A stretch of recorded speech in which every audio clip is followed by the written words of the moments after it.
Coming to the third step, that is the tubular secretion. Okay, what do you mean by tubular secretion?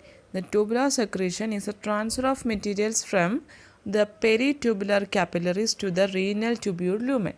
അപ്പം ആ ഒരു tubular secretion എന്ന് പറഞ്ഞാൽ ആ മെറ്റീരിയൽസിനെ transfer ചെയ്യുന്ന പ്രോസസ്സിനെയാണ് ട്യൂബുലാർ സെക്രീഷൻ എന്ന് പറയുന്നത്. That is opposite process of reabsorption. Reabsorption's opposite process ആണ് tubular secretion, and this secretion is mainly done by the active or passive diffusion. അപ്പോൾ ആക്റ്റീവോ പാസീവ് ഡിഫ്യൂഷൻ വഴിയാണ് ഈ പ്രോസസ്സ് നടക്കുന്നത്. Okay, the substances like potassium in the normal course and a large number of foreign chemicals including drugs like penicillin are passed into the forming urine in a distal convoluted tube, and this passage involves the activity of the cells, the tubular wall, hence the tubular secretion is taking place. അതായത് ആദ്യം നമ്മൾ പറഞ്ഞത് reabsorption ചെയ്യുന്നതുകൊണ്ട് ആവശ്യമുള്ള wanted ആയിട്ടുള്ള സബ്സ്റ്റൻസിനെ absorb ചെയ്യുന്നു, ഇവിടെ വേണ്ടാത്ത സബ്സ്റ്റൻസിനെ സെക്രീറ്റ് ചെയ്ത് കളയുന്നു. അത് രണ്ടും അല്ലെങ്കിൽ ഓപ്പോസിറ്റ് പ്രോസസ്സിംഗ് ആണ് നടക്കുന്നത്. ഇവിടെ പൊട്ടാസ്യം അതുപോലെ തന്നെ നമുക്കറിയാം പെൻസിലിൻ പോലുള്ള ഡ്രഗ്സുകൾ, ദാറ്റ് ഈസ് എക്സസൈസായിട്ട് വരുന്ന ഈ എമൗണ്ട് എലമെൻസിനെ എന്തോ ചെയ്യുന്നുണ്ട്, അവിടെ നിന്നും സെക്രീറ്റ് ചെയ്ത് ഡിസ്റ്റൽ കൺവോലേറ്റഡ് ട്യൂബ് വഴി യൂറിനിലൂടെ സെക്രീറ്റ് ചെയ്ത് കളയുന്നു. That process is called tubular secretion.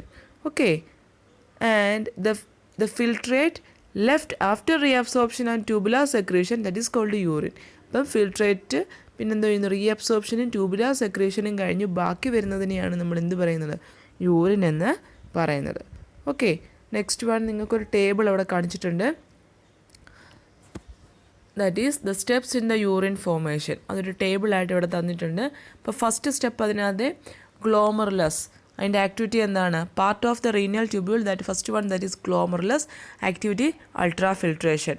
Second one Bowman's capsule, the receives glomerular filtrate, and third one proximal convoluted tube that reabsorb most water, about 2/3 അല്ലെങ്കിൽ 2/3 വെള്ളത്തിനെ reabsorb ചെയ്യും, and much of the glucose and sodium and chloride ions. Okay, and fourth one that is loop of Henle, some absorption of water and sodium ions. Certain amount of sodium and water get absorbed. The fifth one that is distal convoluted tube, that means the reabsorption of remaining chlorides and some water, and wall secreted the potassium and foreign chemicals such as penicillin and other drugs into the forming urine. That is about the table mentioned in your textbook, and all these steps that involve the urine production requires energy. വേണ്ടേ? അപ്പം എല്ലാ ഈ process നടക്കണമെങ്കിലും എന്ത് വേണം, energy നെസസറിയാണ്. And hence the oxygen demand of the kidney is 6 to 7 times higher than the what is required by muscles.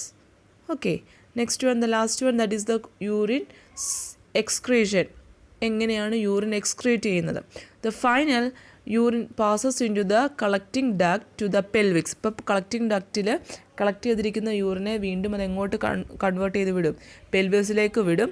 And through the ureter, അവിടുന്ന് യൂറേറ്ററിലോട്ട് വിടും. And finally reaches to the urinary bladder by the ureteral peristalsis movement. എന്ന് വെച്ചാൽ ഒരു wave like അപ്പിയറൻസിനെയാണ് peristalsis എന്ന് പറയുന്നത്. Waves of constructions in the ureter. So ആ ഒരു യുറേട്രൽ പെരിസ്റ്റാലിസിസിൻ്റെ ആ ഒരു മൂവ് വഴി അത് ആ യൂറിനറി ബ്ലാഡറിലേക്ക് യൂറിനെ പാസ് ചെയ്യുന്നു. And the urine is expelled from the urinary bladder through the യുറേത്ര. അപ്പോൾ യൂറിൻ പുറത്തേക്ക് പോകുന്ന ഇതുവഴിയാണ്, യുറേത്ര വഴി പുറത്തേക്ക് എക്സ്പെൽ ചെയ്ത് കളയുന്നു. Okay, by the relaxation of the sphincter muscles with the help of some circular muscles the urine is excreted or expelled out. Okay, and located the spingal muscles which are located in the opening of the urinary bladder into the urethra under an impulses from the nerve system. Such process is called a micturition.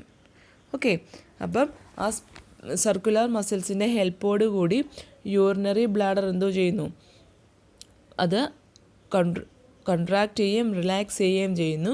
And also at the time an impulses is needed